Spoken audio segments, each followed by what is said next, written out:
October 15, 1945.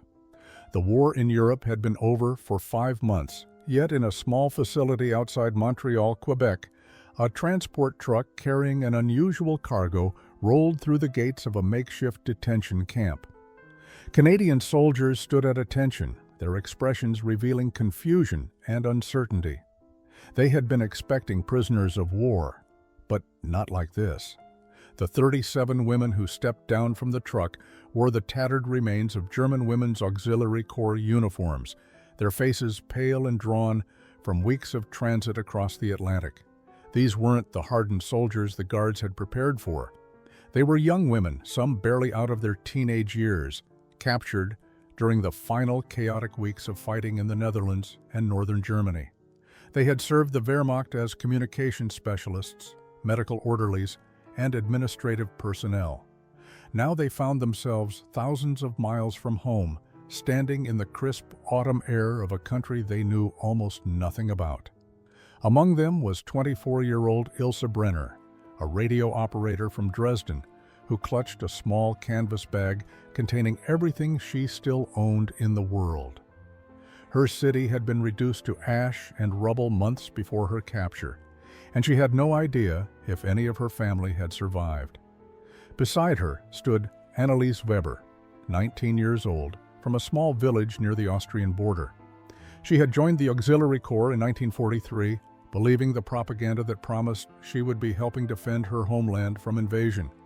Instead, she had spent the last 2 years of the war witnessing retreat after retreat, watching the certainty of German victory crumble into desperate survival. Lieutenant Marguerite Lavoie, one of the few female officers assigned to oversee the facility, watched the new arrivals with a mixture of professional duty and genuine sympathy. She had grown up in Quebec City, speaking French at home and English at school, understanding what it meant to navigate between two worlds. But these German women existed in a far more complicated space. They were enemies. Yet they were also displaced persons caught in circumstances that had spiraled beyond anyone's control.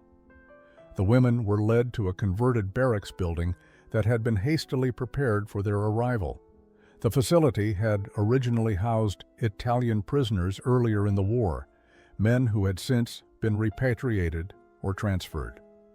Now it would serve as temporary home to these unexpected female captives, while officials in Ottawa decided what to do with them. As the heavy door closed behind them, Ilse felt the weight of her new reality settle over her like a physical burden. Through the small windows, she could see Canadian guards posted outside, their rifles held ready but their expressions uncertain. This wasn't a typical prisoner of war situation, and everyone seemed to know it. That first night, the women spoke only in whispers, their German conversations creating a soft murmur in the darkness. They had been enemies of the Allies, but now they were simply frightened young women facing an unknown future in a strange land. The morning arrived with harsh November cold seeping through the barracks walls. Ilse woke to find frost patterns decorating the inside of the windows, delicate ice crystals that would have been beautiful under different circumstances.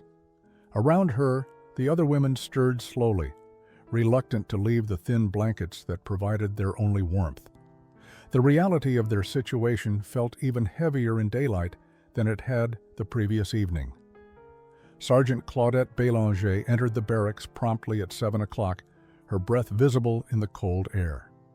She carried a clipboard and wore an expression that attempted to balance authority with something that might have been compassion. In careful, slow English, she explained the daily routine.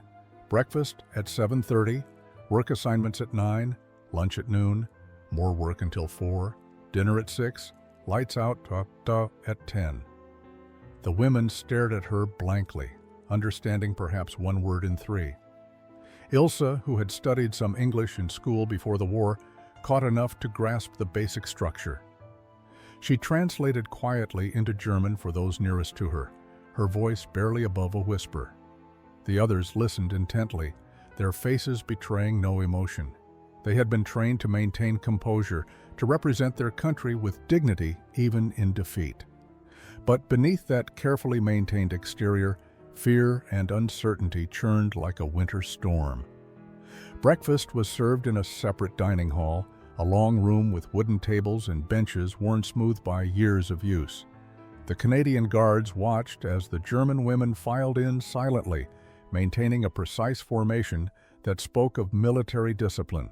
They sat together at one end of the hall, as far from the guards as the space allowed. The meal itself was simple but substantial. Oatmeal porridge, dark bread, margarine, and bitter coffee that steamed in chipped enamel cups. For women who had spent the final months of the war surviving on increasingly meager rations, even this basic fare represented abundance. Yet they ate mechanically, without pleasure or conversation. Annalisa sat across from Ilse, her young face drawn and pale. She had barely spoken since their arrival, and Ilse noticed that her hands trembled slightly as she lifted her spoon. The girl was fighting tears, struggling to maintain the composure expected of a German auxiliary member. Ilse wanted to offer comfort, but didn't know what words could possibly help in their situation. After breakfast, the women were assigned to various work details. Some were sent to the laundry facility, others to kitchen duties, and a few to general maintenance tasks around the compound. Lieutenant Lavoie made the assignments based on the limited information available about each woman's skills and background. Ilse found herself assigned to administrative work, her experience as a radio operator apparently qualifying her for record-keeping duties. The work was mind-numbing and simple, but it provided structure to the long, uncertain hours. As she sorted through files in a small office adjacent to the main administrative building, Ilse could hear French conversations in the hallway outside. The first weeks passed in a strange rhythm of routine and tension. The German women moved through their assigned tasks with mechanical precision, their faces carefully blank, their conversations limited to necessary exchanges in hushed German. They had created an invisible wall around themselves, a collective defense against the unknown intentions of their captors. Lieutenant Lavoie observed this self-imposed isolation with growing concern. She had been briefed on the psychological challenges of managing prisoners of war, but nothing in her training had prepared her for the particular complications of female captives. These women weren't simply defeated soldiers. They were displaced persons caught between worlds, neither fully prisoners nor fully protected by the conventions that governed male combatants. Corporal Etienne Rousseau, a quiet man from a farming community near Trois-Rivières, found himself troubled by the situation. He had spent 3 years fighting in Europe, had seen German soldiers as enemies to be defeated, but watching these thin, frightened women moving silently through the compound challenged everything he had trained himself to feel about the enemy. One morning in late November, he noticed Dorothea Klein struggling with a heavy bucket of coal, her slight frame clearly unequal to the task. Without thinking, he stepped forward to help. Dorothea flinched visibly at his approach, her eyes wide with something that looked like fear. Rousseau stopped, raised his hands to show he meant no harm, then slowly reached for the bucket handle. For a long moment they stood frozen in an awkward tableau. Then Dorothea released her grip, stepped back, and watched as he carried the coal to its destination. She offered no thanks, no acknowledgement beyond a brief nod. But something had shifted, however slightly. Private Harold Mitchell, barely 20 years old, had been assigned to guard duty outside the barracks. He spent long hours walking the perimeter, watching the women through the windows as they went about their limited activities. He noticed how they mended their worn uniforms with careful precision, how they maintained strict cleanliness despite limited resources, how they seemed to draw strength from their collective discipline. One evening, he heard singing coming from inside the barracks. The melody was unfamiliar, the words in German, but the sound was hauntingly beautiful. The women's voices blended in harmony, creating something that transcended language and nationality. Mitchell found himself standing still, listening, forgetting for a moment that these were supposed to be enemies. Inside the barracks, the singing had started spontaneously. Irmgard Schultz, who had sung in a church choir before the war, had begun a traditional folk song from her childhood. One by one, the other women had joined in, their voices finding comfort in the shared cultural memory. For those few minutes, they weren't prisoners in a foreign land. They were simply German women, connected by the music of home. Ilse sat on her bunk, listening but not singing. She was thinking about the guard who had helped Dorothea with the coal, about the small gesture that contradicted everything they had been taught about their enemies. December arrived with heavy snow that blanketed the compound in white silence. The Canadian Guards had begun preparing for the holidays, and there was talk of allowing some kind of celebration for the prisoners. Lieutenant Lavoie had written to her superiors requesting permission to organize a modest observance, arguing that maintaining morale among the German women was essential to preventing despair and potential incidents. The response came back with cautious approval, provided the celebration remained simple and supervised. On the morning of December 10th, a visitor arrived at the camp gates. Madame Gagnon was a baker from Montreal whose nephew had been killed fighting in France. She had come at the request of a local church group that had been coordinating relief efforts for displaced persons throughout the region. Lieutenant Lavoie met her in the administrative office, uncertain what to expect from this stout, silver-haired woman who carried a large wicker basket covered with a checked cloth. Madame Gagnon spoke in rapid French, her hands gesturing expressively as she explained her mission. She had brought traditional Quebec sugar pie, tarte au sucre, made from a recipe passed down through 4 generations of her family. It was a gesture of Christian charity, she insisted, though her eyes suggested something more complex. Perhaps she was trying to make sense of her nephew's death by extending kindness to young women who might have been his enemies. Lieutenant Lavoie hesitated, then agreed to allow the gift. That afternoon, the German women were assembled in the dining hall for what was announced as a special occasion. They entered warily, expecting another administrative announcement or perhaps new work assignments. Instead, they found the table set with plates and forks, and in the center of each table sat generous slices of golden brown pie, the surface glistening with maple syrup and cream. Madame Gagnon stood near the entrance, watching as the women took their seats. Corporal Rousseau and Private Mitchell stood guard, but their posture had relaxed slightly. Sergeant Bélanger explained in her careful English that this was a traditional Canadian dessert, a gift from the local community. Ilse translated quietly, her voice uncertain. The women stared at the pie with confusion and suspicion. In their experience, nothing came without strings attached, without hidden costs or ulterior motives. Why would their captors offer them such obvious luxury? What did they want in return? Annalise reached out tentatively, her fork hovering over the slice before her. The smell was intoxicating, rich with brown sugar and butter and pure maple syrup, scents that awakened memories of peacetime, of normalcy, of a world before war had consumed everything. She took a small bite, and her eyes widened. The sweetness exploded across her tongue, so intense after months of bland prison rations that it was almost painful.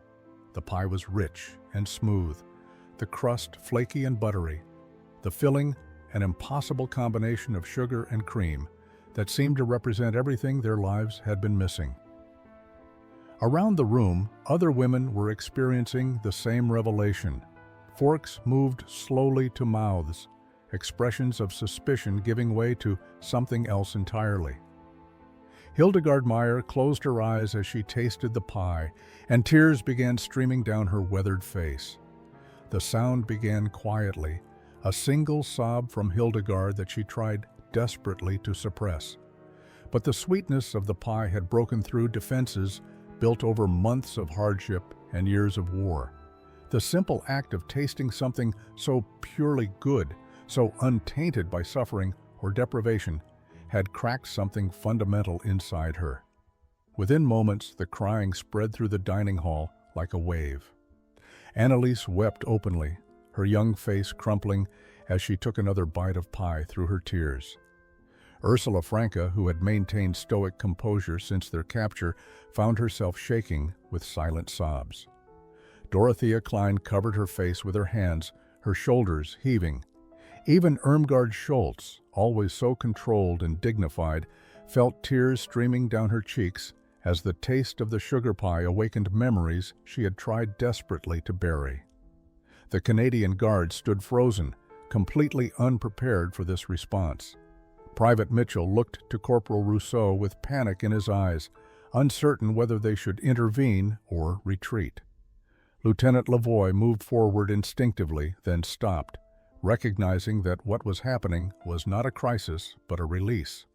Madame Gagnon watched from her position near the door, her own eyes glistening. She had lost her nephew to this war, had carried her grief like a stone in her chest for 2 years. Yet watching these young German women break down over a simple pie, she felt something shift inside herself. These were not monsters. They were daughters and sisters, girls who had been caught up in something far larger than themselves.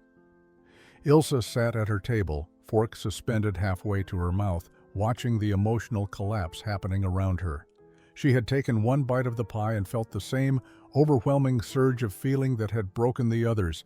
The sweetness was almost unbearable after so long without such simple pleasures, but it was more than just the taste. It was what the pie represented.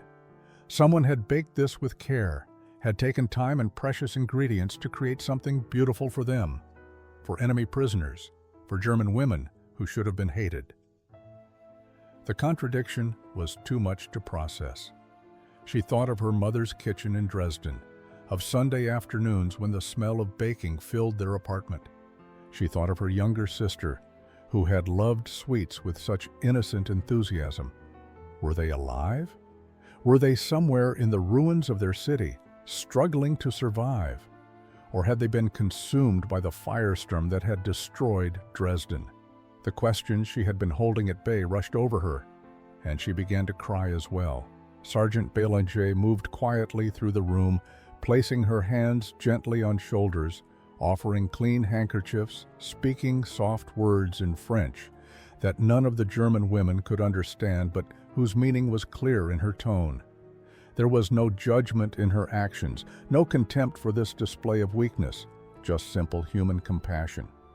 The crying continued for nearly 20 minutes, a collective purging of months of suppressed emotion. When it finally began to subside, the women sat in exhausted silence, embarrassed by their loss of control, but also strangely lighter. The days following the sugar pie incident brought a subtle but unmistakable shift in the atmosphere of the camp.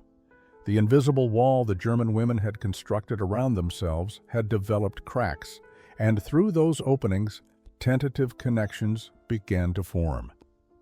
Sergeant Claudette Bélanger had observed the emotional breakthrough in the dining hall and recognized an opportunity. She approached Lieutenant Lavoie with a proposal to organize informal language lessons, arguing that better communication would improve both security and morale. Lavoie, who had been contemplating similar measures, granted immediate approval. The first lesson took place on a cold December afternoon in the recreation room, a small space with mismatched furniture and a wood stove that provided marginal warmth. Bélanger had set up a makeshift chalkboard and prepared basic vocabulary lists in both English and French. She had invited any of the German women who wished to participate, expecting perhaps a handful to attend. Instead, 23 of the 37 prisoners appeared, including Ilse and Anneliese. The lesson began awkwardly, with Bélanger writing simple words on the board, and the German women attempting to pronounce them. Bread became pain in French, and bread in English, though the German women struggled with the English pronunciation. Water was eau and water, tree was arbre and tree. The women repeated the words carefully, their voices tentative at first, but gaining confidence as the hour progressed. Ilse discovered that her pre-war English studies had given her an advantage, and she found herself helping translate Bélanger's instructions for the others. It felt strange to be useful again, to have a purpose beyond simply existing from one day to the next. Annalisa struggled more with the unfamiliar sounds, but her youth gave her an enthusiasm that the older women lacked. She practiced each word multiple times, her face lighting up when Bélanger nodded approval at her pronunciation. Corporal Rousseau had been standing guard during the lesson, but found himself drawn into the activity. When Bélanger asked if any of the guards wanted to learn some German words in exchange, he surprised himself by volunteering. The women taught him basic phrases, laughing gently when his accent mangled the words beyond recognition. It was the first time any of the guards had heard the German women laugh, and the sound transformed the atmosphere completely. Private Mitchell, emboldened by Rousseau's example, asked how to say "good morning" in German. Dorothea Klein taught him "Guten Morgen," repeating it slowly until he could approximate the pronunciation. The next morning, when he passed her on his rounds, he offered the greeting. Dorothea stopped in surprise, then responded with a small smile and a return greeting. It was a tiny moment, barely significant, yet it represented a fundamental shift in their relationship from captor and captive to something approaching human equals. The language lessons became a regular occurrence, held 3 times each week. But the real education was happening in the spaces between words, in the shared laughter over mispronunciations, in the patient corrections and small victories of understanding. The women were learning more than vocabulary. They were learning that their enemies could be teachers, that kindness could exist without ulterior motive, that perhaps the world was more complex than the propaganda had told them. January 1946 brought the first mail delivery from Europe. The International Red Cross had been working to establish communication channels between displaced persons and their families, and a packet of letters arrived at the Montreal facility on a gray afternoon when fresh snow was falling steadily outside. Lieutenant Lavoie held the thin bundle of envelopes with a sense of dread. She knew that some of these letters would contain devastating news, that the connections they might restore could bring as much pain as comfort. She called the women whose names appeared on the envelopes to her office, one by one, handing over the precious correspondence with quiet sympathy. Ilse was among the first called. Her hands trembled as she accepted the single envelope bearing her name, the address written in handwriting she didn't recognize. She returned to the barracks before opening it, needing privacy for whatever revelation it contained. The letter was from a neighbor, Frau Dietrich, who had survived the firebombing of Dresden. Ilse read the words slowly, her vision blurring as the message became clear. Her mother and father had died in the bombing, seeking shelter in a basement that became their tomb when the building collapsed. Her younger sister Karen had survived initially, but had succumbed to typhus 3 months later in a refugee camp. Frau Dietrich had written these facts with brutal directness, perhaps understanding that false comfort would be worse than honest truth. Ilse sat on her bunk, the letter clutched in her hands, feeling as though the floor had disappeared beneath her. She had known, logically, that her family might be dead. Dresden's destruction had been reported even before her capture. But knowing and having confirmation were entirely different experiences. The last fragile thread connecting her to her previous life had been severed. She was truly alone in the world. Anneliese received no letter, which was somehow worse than bad news. The absence of communication meant continued uncertainty, endless questions without answers. Were her parents alive? Her 3 brothers? Her grandmother, who had raised her after her mother's death? The not knowing was a special kind of torture, hope and despair existing simultaneously in an exhausting balance. Other women had similar experiences. Hildegard learned that her husband had died in Soviet captivity. Irmgard discovered that her family home had been seized by occupying forces and her elderly parents had disappeared without trace.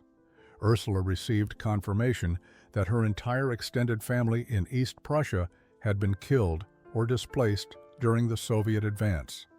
The letters that arrived painted a picture of a Germany that no longer existed as they had known it. Cities were rubble. Families were scattered or destroyed. The country had been divided among occupying powers, Those who had survived were struggling with starvation, disease, and the complete collapse of civil society. But the letters also contained something else, something that disturbed the women even more than news of personal losses. Several included oblique references to revelations about concentration camps, about systematic atrocities that were now being documented and prosecuted. One letter mentioned trials happening in Nuremberg, where former leaders were being held accountable for crimes the letter writer could barely bring herself to describe. That evening, Ilse asked Lieutenant Lavoie if she could access newspapers from the past year, wanting to understand what had been happening in Germany during and after the final collapse. Lavoie hesitated, knowing what those newspapers would reveal, then agreed. The newspapers Lieutenant Lavoie provided were American and Canadian publications from the previous year, their pages filled with photographs and accounts that seemed impossible to believe. Ilse sat in the camp library, a small room with donated books and outdated magazines, and forced herself to read every word, to study every grainy photograph. Images of liberation at Bergen-Belsen showed skeletal figures barely recognizable as human beings. Accounts from Dachau described systematic murder on a scale that defied comprehension. Testimony from survivors detailed horrors that Ilse's mind struggled to accept as real. She had served the Wehrmacht. She had believed she was defending her homeland from invasion, protecting German culture and civilization. Now she was confronting evidence that the regime she had served had committed atrocities beyond anything she had imagined possible. Other women joined her in the library over the following days, each seeking to understand what their country had done. They read in silence, their faces reflecting shock, denial, and finally, a crushing guilt. These were not hardened Nazi ideologues. They were young women who had joined auxiliary services believing the propaganda about defensive war and national pride. Now they were learning that their service, however peripheral, had supported something monstrous. Anneliese found Ilse there one afternoon, tears streaming down her face as she stared at photographs from Auschwitz. The younger woman had been reading accounts of the Nuremberg trials, learning details about systematic extermination programs that had operated while she was filing paperwork and transmitting radio messages. She looked up at Ilse with devastated eyes and whispered in German, "What were we part of? What did we help make possible?" The question haunted all of them, even though they had not personally committed atrocities, even though they claimed not to have known the full extent of what was happening. They had been cogs in the machine that made it all possible. Their service, their obedience, their unquestioning faith in their leaders had contributed to the system that enabled genocide.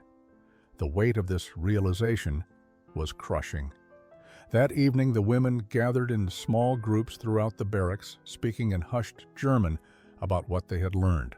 Some tried to maintain denial, insisting the reports must be exaggerated propaganda. But most recognized the truth in what they had read.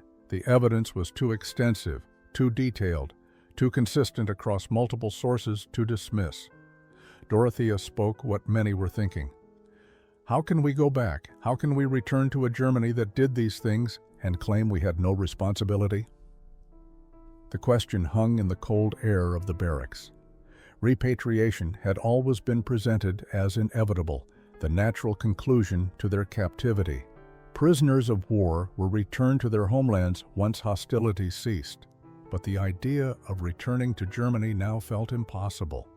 They would be returning to a country they no longer recognized, to face judgment from both occupying forces and their own countrymen.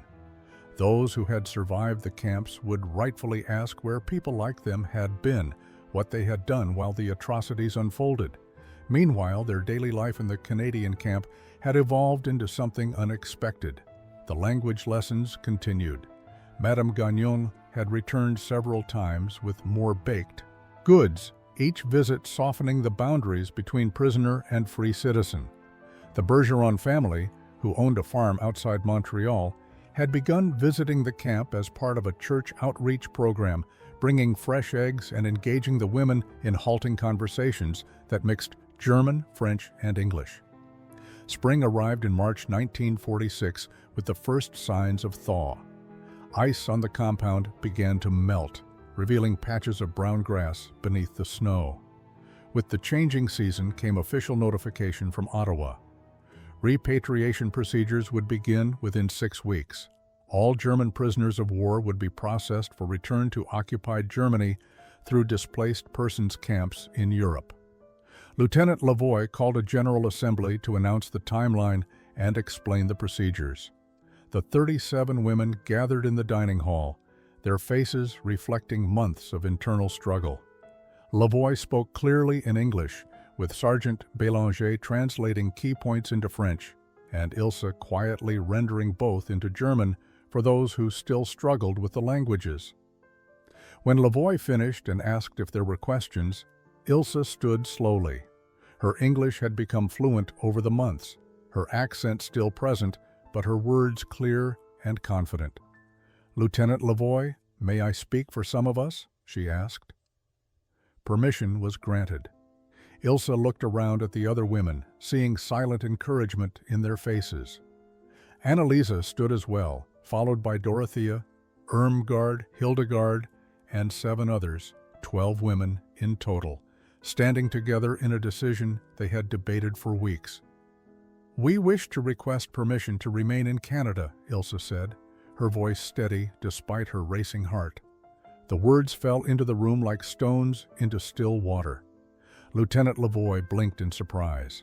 Corporal Rousseau and Private Mitchell exchanged confused glances. This was unprecedented. Prisoners of war did not request to remain in captivity rather than accept freedom. Ilse continued, explaining what they had discussed among themselves during countless late-night conversations. Germany was not their home anymore. The country they had served no longer existed, replaced by something they could not recognize or support. More than that, they had found something in Canada they feared losing. They had experienced kindness where they expected cruelty. They had been given opportunities to work, to learn, to become better people than they had been when they arrived. "Here," Ilse said, "we have been shown what it means to be treated with dignity, even as enemies. We have learned that people can choose forgiveness over hatred. We do not wish to lose that." The implications were staggering. Legally, they remained enemy prisoners of war. The Geneva Convention provided for repatriation, not extended residence. But their emotional appeal touched something beyond legal procedures. Lieutenant Lavoie promised to forward their unprecedented request to her superiors in Ottawa. The response took 3 weeks to arrive. During that time, the 12 women continued their routines with renewed purpose, as if their contributions might influence the distant decision-makers. Finally, word came. The women could be reclassified as displaced persons and processed for potential immigration status. They would no longer be prisoners, but they would need sponsors, employment, and housing. The uncertainty was daunting, but they had made their choice. Madame Gagnon immediately offered to sponsor Ilse. Dr. Cartier arranged for Anneliese to train as a medical assistant. The Bergeron family stepped forward for Dorothea. One by one, the community that had learned to see them as human beings rather than enemies offered them futures. 25 years later, in the autumn of 1971, Ilse Brenner stood before a gathering at McGill University in Montreal. She had been invited to speak at a symposium on reconciliation and post-war immigration, her story having become a quiet legend in Quebec's German-Canadian community. Now a Canadian citizen with grown children, she carried with her the same small canvas bag she had clutched on that cold October day in 1945. Her hair had silvered, but her eyes remained sharp and thoughtful. She spoke in flawless English with only the faintest trace of her German origins, telling the assembled students and scholars about the moment that had changed everything. It wasn't the moment of capture, she explained, or even the moment of arrival in Canada. It was the moment Madame Gagnon had brought sugar pie to enemy prisoners and watched them weep. That pie, Ilse said, represented everything we thought we understood about the world being wrong. We had been taught that our enemies were cruel and heartless. Instead, we found kindness. We expected punishment. We received compassion. That single act of generosity from a woman who had lost her nephew fighting against Germany created a crack in our certainty that eventually shattered everything we believed. Anneliese sat in the audience, now Dr. Anneliese Weber Mitchell, having married Private Harold Mitchell in 1948. She had become a respected nurse at Montreal General Hospital, her gentle manner with patients a direct legacy of the mercy she had experienced as a prisoner. Beside her sat Dorothea Klein-Bergeron, who had married into the family that sponsored her and now ran a successful bakery in partnership with her mother-in-law. Of the 12 women who had chosen to stay in 1946, 9 remained in Quebec, fully integrated into the communities that had taken a chance on former enemies. They had built lives, raised families, and contributed to their adopted homeland in ways that honored the second chance they had been given. The women who had returned to Germany had carried with them stories of Canadian kindness that influenced how they approached the difficult work of rebuilding their shattered country. Several had maintained correspondence with the women who stayed, creating a network of connection that transcended nationality and history. Ilse concluded her speech by reflecting on what their story meant. "We came as prisoners of war," she said, "but we left as something no one expected, as Canadians, not because we were seeking escape from consequences, but because we had discovered something worth defending: the power of forgiveness, the possibility of redemption, and the understanding that hatred is not destiny." She held up a worn recipe card, Madame Gagnon's original sugar pie recipe, which the baker had given her before passing away in 1963. This recipe represents more than dessert. It represents the choice to see humanity in your enemies, to offer sweetness instead of bitterness, to believe that people can change. The story of the German women who wept over Quebec sugar pie had become a testament to transformation, proving that even in war's aftermath, compassion could overcome hatred, and former enemies could become cherished citizens.